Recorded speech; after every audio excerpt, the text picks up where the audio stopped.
Hey Raptor fans, what is going on? This is RPGT here, recapping the Raptors week that was last week.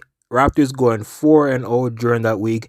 Great week for the Toronto Raptors, and they pushed the record to 20-17 right now, currently in the 7th spot in the Eastern Conference. And before I begin recapping the week of the games that the Raptors play, congratulations to Fred Vanvleet for becoming the Eastern Conference Player of the Week.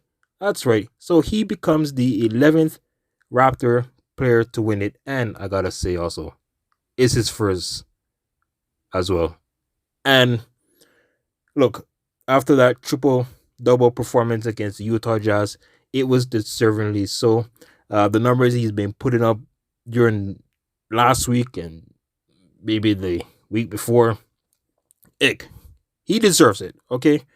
And he joins Norman Powell, who won the last award back in 2020. Also joining Pascal Siakam, Kawhi Leonard, Kyle Lowry, DeMar DeRozan, Lou Will, Mike James, Chris Bosh, Jalen Rose, and Vince Carter. So congratulations to Freddie All-Star. Bet on yourself, Fred Vanvleet, for becoming Eastern Conference Player of the Week. So let's just recap the games the Raptors had last week from Tuesday to Sunday last night. First game against the Spurs, where they were below 500. They beat the Spurs 129-104, led by Fred VanVleet, 33 points, 2 rebounds, 7 assists. Pascal Siakam with a double-double performance of 18 and 12. Gary Trent Jr. finished with 21 points. In a game where we saw former Raptor Jakob Pertl, he finished with a double-double of 19 and 12. But the Raptors getting that win against a depleted Spurs team, a rebuilding Spurs team. And Raptors improved to 500 at 17 and 17. Next game was on the road as they took on the Milwaukee Bucks, the defending Milwaukee Bucks, I should say the defending champions. Raptors winning this one 117, 111. No Giannis in that game. Could have been a different outcome. The Raptors were down as many as 20 plus points. They gave up 77 points in the first half, but then second half, different story. They held the Bucks, I should say, to only 11 points in the third quarter and a total of only 34 in the second half. So, Raptors scoring 24 in the third quarter and then 25 in the fourth. And in a game where led by Pascal Siakam, 33 points in that game, 5 rebounds.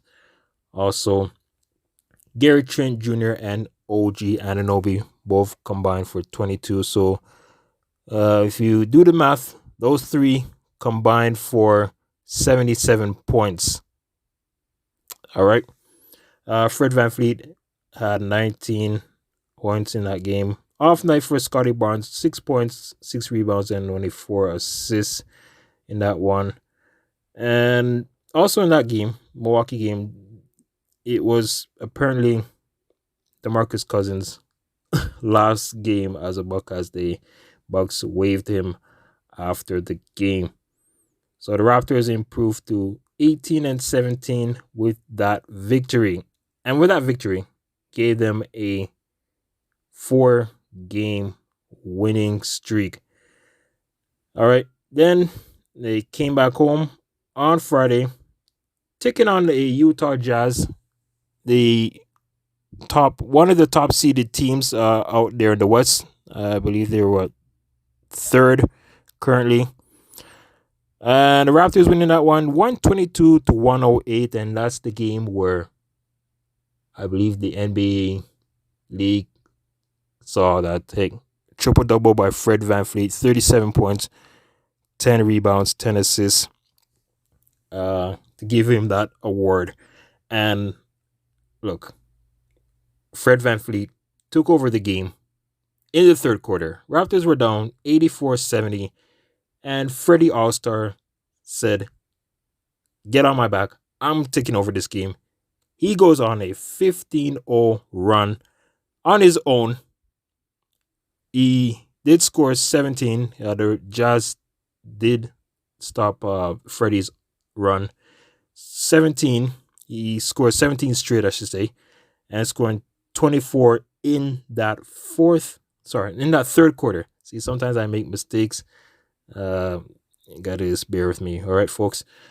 And the triple double came in the fourth quarter, the 2:01 mark, as Fred VanVleet alley-oop a pass to Precious Achiuwa, who slammed it down for the assist for Fred to give him that triple double. Raptors winning that one, as I said, by 14, 122, 108.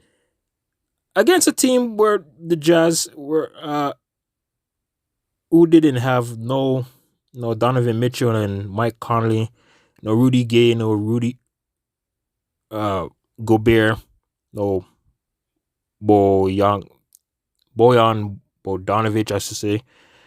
And Raptors just taking the advantage and using what's in front of them, doesn't matter who it is, and getting that victory. So the Raptors now have won 5 straight there, and their 6th straight came last night against the New Orleans Pelicans, beating them 105-101.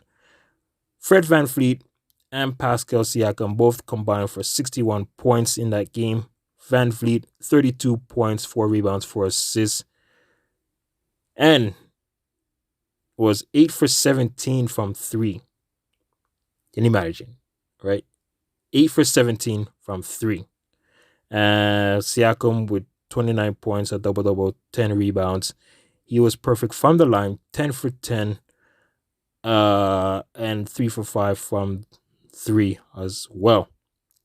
And at a game where we saw former Raptor, Jonas Valanciunas, he finished with 20 points, 17 rebounds. And look, this is so funny.